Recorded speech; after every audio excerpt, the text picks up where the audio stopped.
The hat and the superglue. The following morning, just before the father left for his beastly second-hand car garage, Matilda slipped into the cloak room and got hold of the hat he wore each day to work.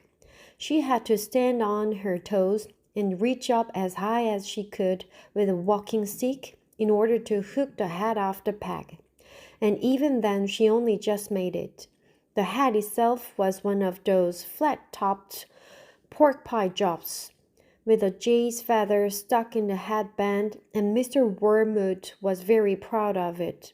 He thought it gave him a rakish, daring look, especially when he wore it at an angle with his loud checked jacket and green tie.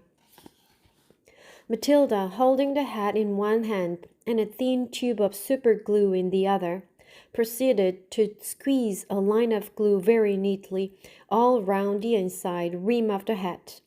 Then she carefully hooked the hat back onto the peg with the walking stick.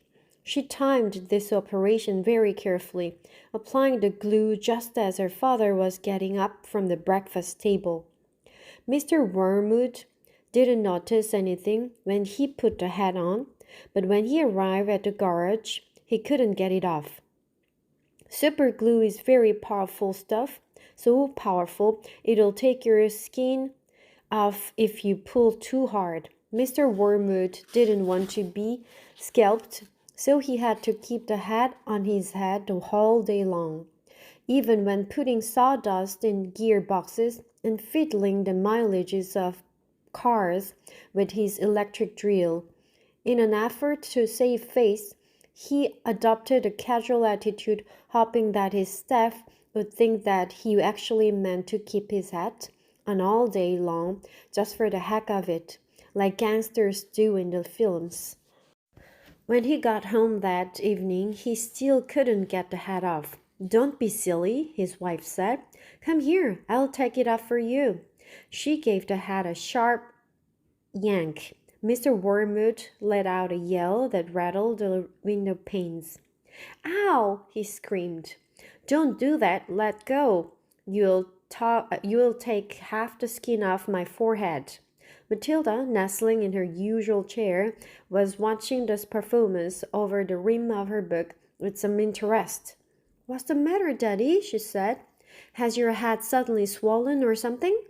The father glared at his daughter with deep suspicion, but said nothing. "How could he?" Mrs. Wormwood said to him. "It must be superglue. It couldn't be anything else. That'll teach you to go playing around with nasty stuff like that. I expect you were trying to stick another feather in your hat." "I haven't touched the flaming stuff," Mr. Wormwood shouted.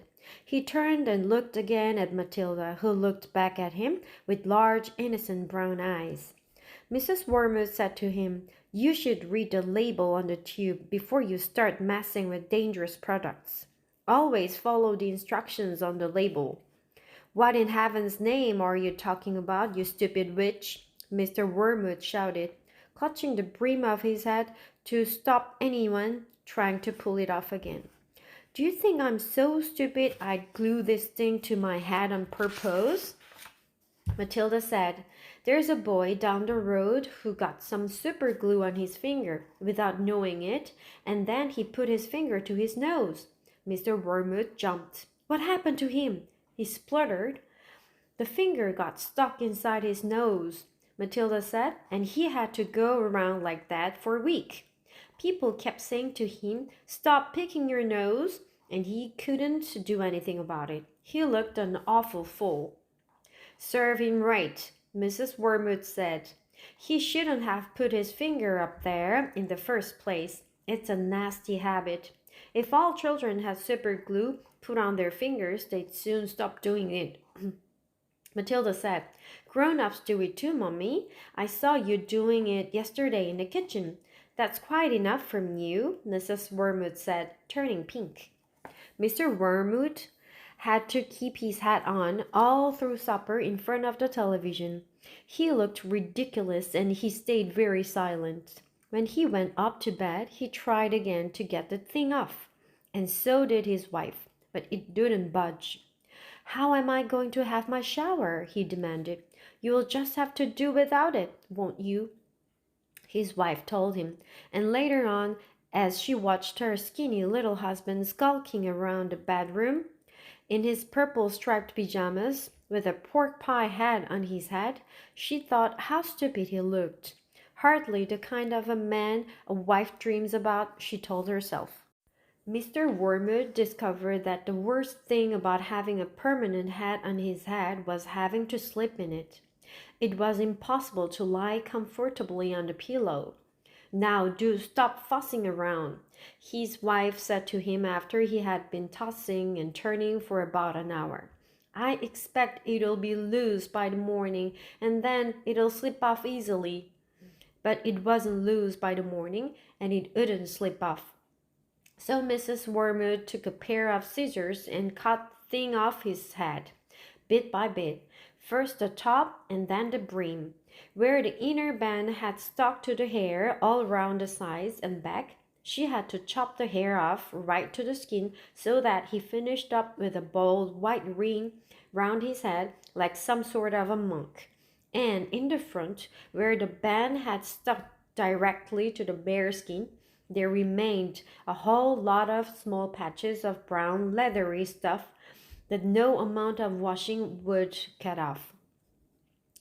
At breakfast, Matilda said to him, You must try to get those bits off your forehead, Daddy. It looks as though you've got little brown insects crawling about all over you. People will think you've got lice. Be quiet, the father snapped. Just keep your nasty mouth shut, will you? All in all, it was a most satisfactory exercise, but it was surely too much to hope that it had taught the father a permanent lesson.